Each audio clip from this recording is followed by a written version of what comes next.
Since moving to the Netherlands, what is the biggest culture shock that you've had? You know, you live in our country, you speak our language. Everyone is just very laid back, I think. When someone approaches you, they want something from you. We're very against homosexuality. All these ladies like half naked in the windows, like trying to like get people in.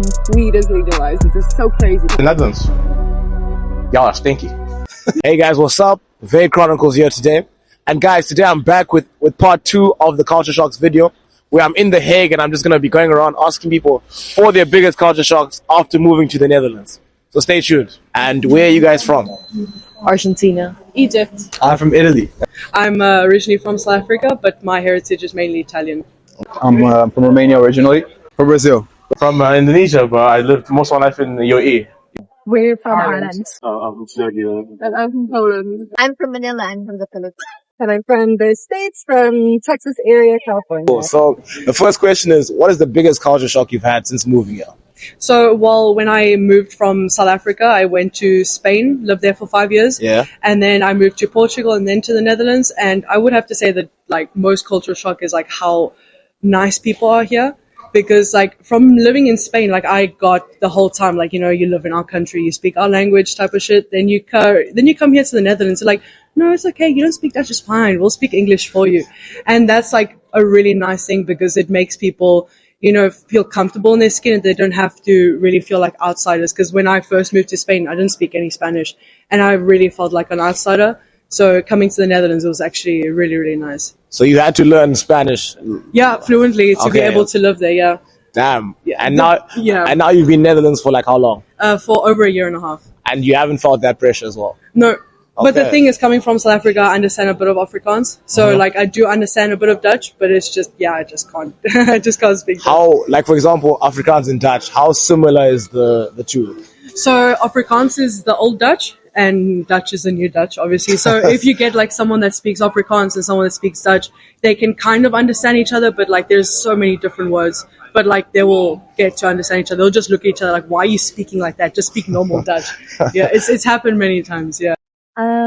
I'd say the lifestyle, actually. Yeah. Now that I think of it, everyone is a lot more relaxed. I think people are a lot less like caring. Like when we went to like the college, we were like, "Oh, can you have help with this stuff?" And it's like, oh, okay. Everyone is just very laid back, I think. A lot more than Ireland. Yeah. Everyone is very uptight and, you know, but like into this business, is that right?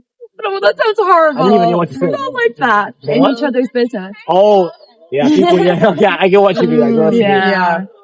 I feel bad for shitting on the whole Ireland being like, we're all uptight. We're not. We're not all like that though. No, but very laid back here. Yeah. Okay, in comparison to Irish people. Yeah. I can understand. Sorry, we chat a lot. Just ask us to look at Yeah, I know. And another culture shock?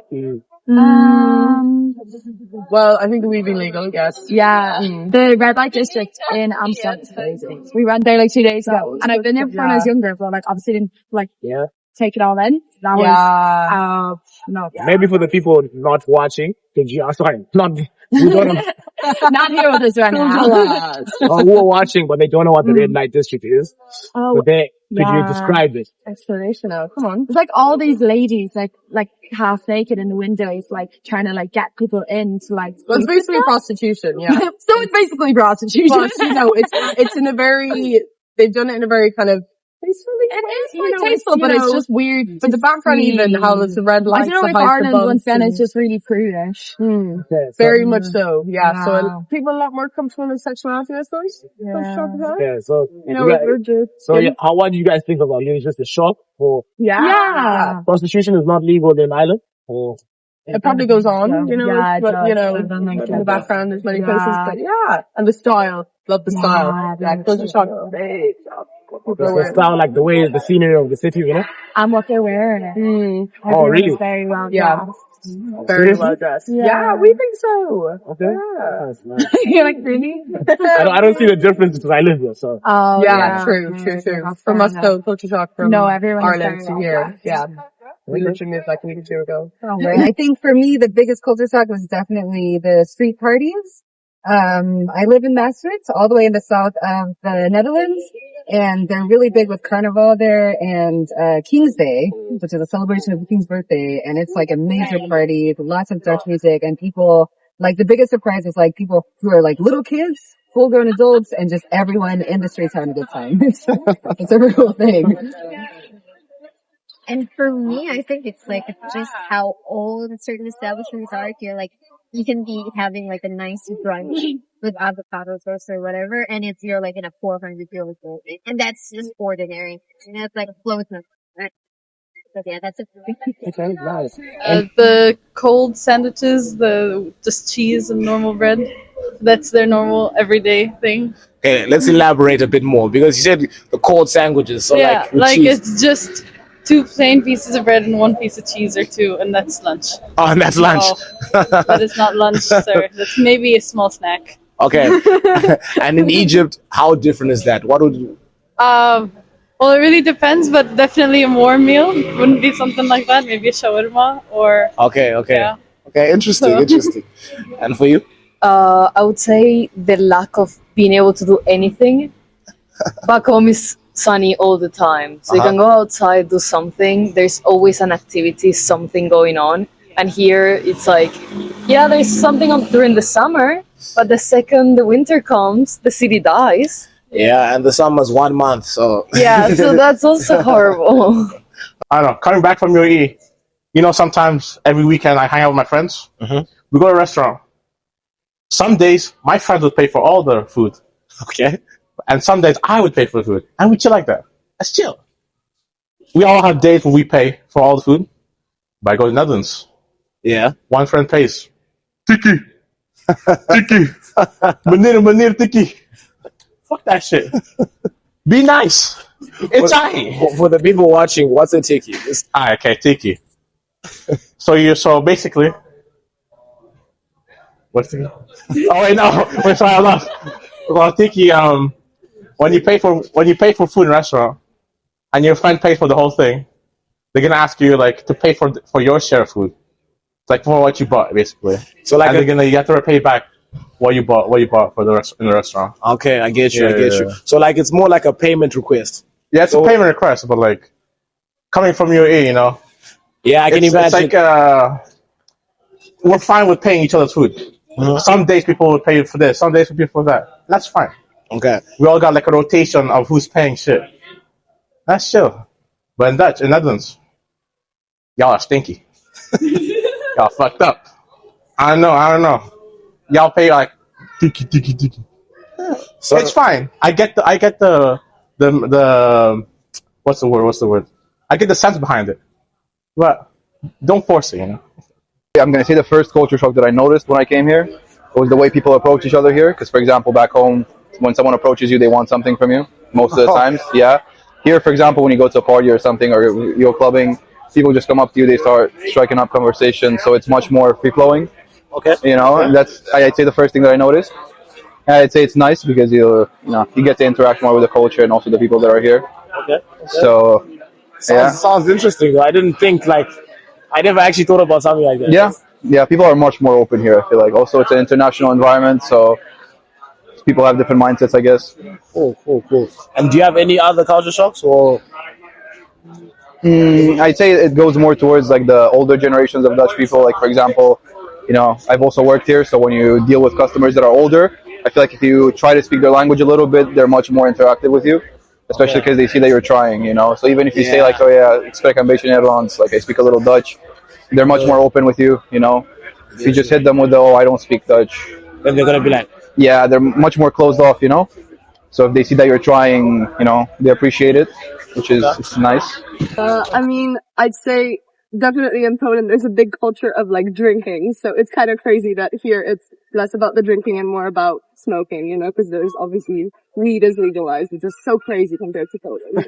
I can imagine. Yeah. Is it conservative or no? Oh yeah, super. And very Catholic as well, yeah. Oh, so yeah, that is a huge difference. Intense, yeah. Okay. And for you, bro? For me, in Serbia, we're also very conservative, and we're, well, personally, I'm not, but we're very against like homosexuality, transgender, which is generally like LGBTQ. And coming here, it's the flags everywhere. It's a lot different than like that. Yeah, I can imagine that for sure. Conservative country, and like this one is so liberal. Yeah, like of course. the shops, it's very different. I'm from Zimbabwe, and it was the same shock. Like both of you guys, same thing for me. Like, yeah, I don't think I've met someone that smokes cigarettes. Really? Yeah, like in Zimbabwe, smoking cigarettes is kind of like a taboo. Yeah. I came there like every second then. No, we have the same. Picture shock for me, I think we were talking before a little bit, but the weather for me is the worst part. And also in the first 2 weeks that I was here, I think like smelling weed all over the street, it was a little bit strange. But now for me, it's okay. I don't mind it. Okay.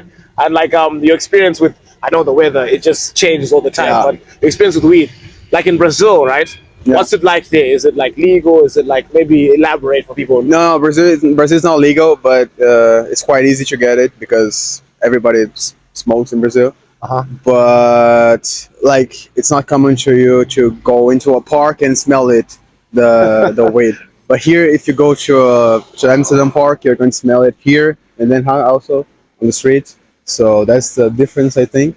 But yeah, in Brazil it's not legal, but here it's quite easy. Okay, and then from like the take on from the, I wouldn't say bad parts, but the thing that the Netherlands needs more is party life. Like coming from Spain and then just like all the hectic shit that you could do there and have so much fun. Then you come here and then you get like, for example, in Pod Cafe, you get like middle-aged white people that are like with their USB stick and they're like, whoa, let's go, and they're playing the most rad-ass music and you're like, and there's nowhere else to go for partying. So it's kind of like when I first moved here, it was like every weekend Pod Cafe, and I was like, I'm done with this shit. Like people don't know how to play music. And in Spain, so like Spain, because you talked about The Hague. Yeah. And The Hague, there's only like one main club. Yeah. I'd say, because I also live in The Hague. Yeah. In Spain, for example, I don't know what city you're in. Alicante. Alicante. Yeah. Give an example. How many clubs would you say you could go to?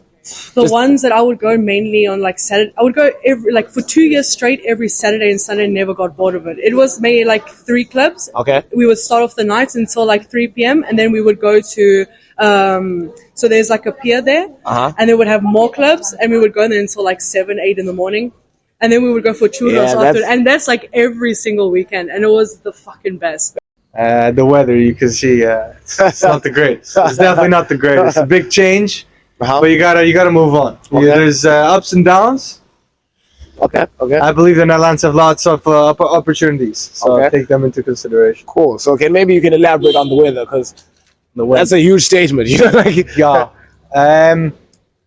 Well, Italy, even the north, it'll get quite warm, right? So I feel like you have more seasons. Here, there's not many seasons. You'll have 3 months that, if you're lucky, you'll go over 20, and then for the rest, we have like 10 degrees now, and then it feels cold. But get this, like because it's so gloomy, I think, and you don't have, it's a flat country at the end of the day. you just work. I think it motivates you to actually work. You know what I mean? Yeah, like I get if you. you go to the south, like Spain and other, they're just not as productive. So you might as well just come here, do your work, and then And then during the summer. Yeah. Okay. Interesting. And yep, guys, there you have it. A huge mix of just different culture shocks of people from different countries. And guys, as this is the end, please make sure that you guys go and like, subscribe, comment, and share. And I'll see you guys next week. Thanks for watching.